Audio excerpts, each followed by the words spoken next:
Assalamualaikum warahmatullahi wabarakatuh. Baiklah, kembali lagi dengan saya, Windy Afriani Azhari, dengan NIM C1C018128. Saya mahasiswi Prodi Akuntansi Universitas Jambi. Baiklah, kali ini saya akan memaparkan materi mengenai akad murabahah.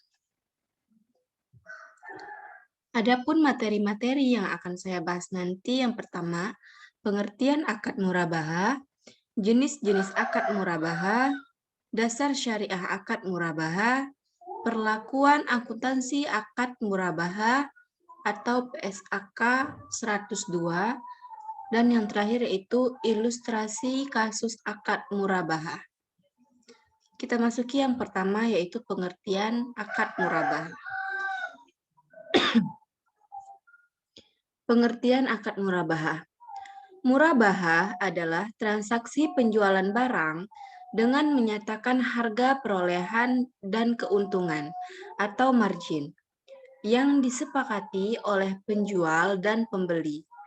Pembayaran atas akad jual beli dapat dilakukan secara tunai atau ba'i naqdan atau tangguh atau ba'i mu'ajjal atau ba'i bi saman ajil. Hal yang membedakan murabahah dengan penjualan yang biasa kita kenal adalah penjual secara jelas memberitahu kepada pembeli berapa harga pokok barang tersebut dan berapa besar keuntungan yang diinginkan. Akad murabahah sesuai dengan syariah karena merupakan transaksi jual beli di mana kelebihan dari harga pokok yang merupakan keuntungan dari penjualan barang. Selanjutnya yaitu jenis-jenis akad murabahah. Murabahah pesanan. Yang pertama adalah murabahah pesanan. Penjual melakukan pembelian barang setelah ada pemesanan dari pembeli. Murabahah dengan pesanan dapat bersifat mengikat atau tidak mengikat pembeli untuk membeli barang yang dipesannya. Yang kedua adalah jenis akad murabahah tanpa pesanan. Murabahah jenis ini bersifat tidak mengikat, tidak mengikat, di mana pembeli langsung membeli barang dagang yang telah tersedia untuk dijual oleh si pembeli. Selanjutnya yaitu dasar syariah akad murabahah. Sumber hukum akad murabahah yang pertama yaitu Al-Quran. Hai orang-orang yang beriman, janganlah kamu saling memakan harta sesamamu dengan jalan yang batil, kecuali dengan jalan peniagaan yang berlaku dengan suka maupun suka sama suka di antara kamu. Dan janganlah kamu membunuh dirimu, sesungguhnya Allah adalah Maha Penyayang kepadamu. Surah An-Nisa ayat 29. Dan sumber yang kedua yaitu hadis dari Abu Sa'id Al-Khudri bahwa Rasulullah Shallallahu Alaihi Wasallam bersabda, sesungguhnya jual beli itu harus dilakukan suka sama suka. Hadis riwayat Al-Baihaqi, Ibnu Majah, dan Sa'id menurut Ibnu Hibban. Selanjutnya yaitu rukun dan ketentuan murabahah. Yang pertama pelaku, yang kedua objek jual beli, yang ketiga yaitu ijab kabul. Selanjutnya perlakuan akuntansi murabahah atau PSAK 102. Ruang lingkup PSAK ini adalah untuk lembaga keuangan syariah dan koperasi syariah yang melakukan transaksi murabahah baik sebagai penjual maupun pembeli, serta pihak lain yang melakukan transaksi murabaha dengan entitas-entitas tersebut.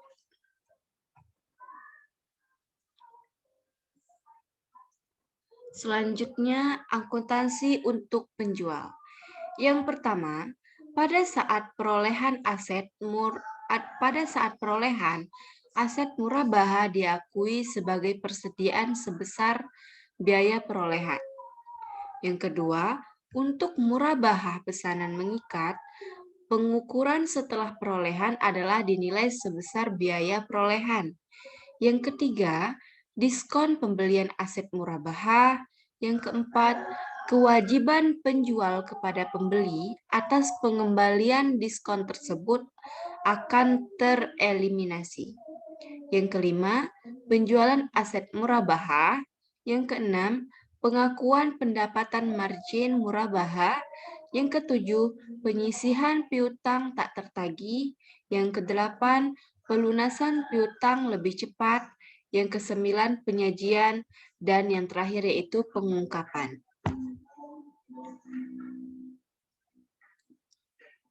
Selanjutnya yaitu akuntansi untuk pembeli.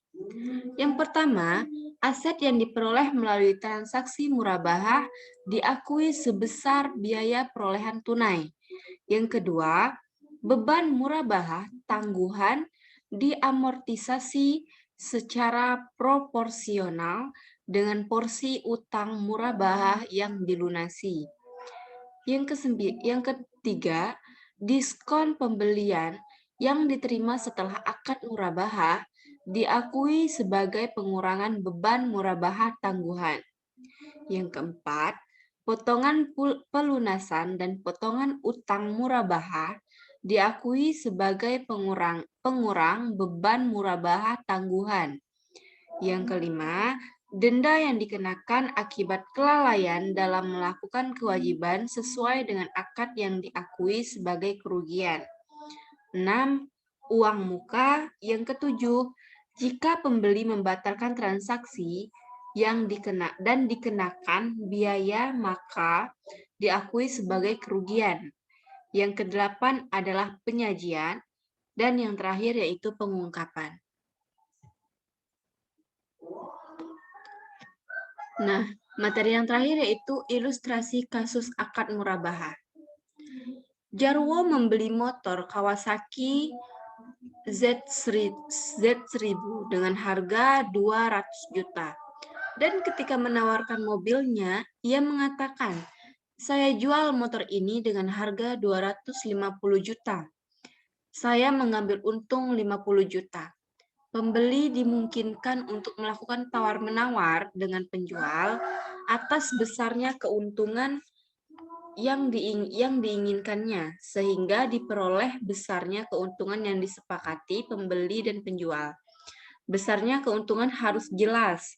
Harga barang yang telah disepakati tidak dapat berubah. Misalkan, dari contoh di atas, harga yang disepakati 240 juta dan dapat dibayar dengan mengansur sebesar 10 juta per bulan. Dalam jangka waktu 2 bulan, maka besarnya ansuran tetap sebesar 10 juta per bulan selama 24 bulan.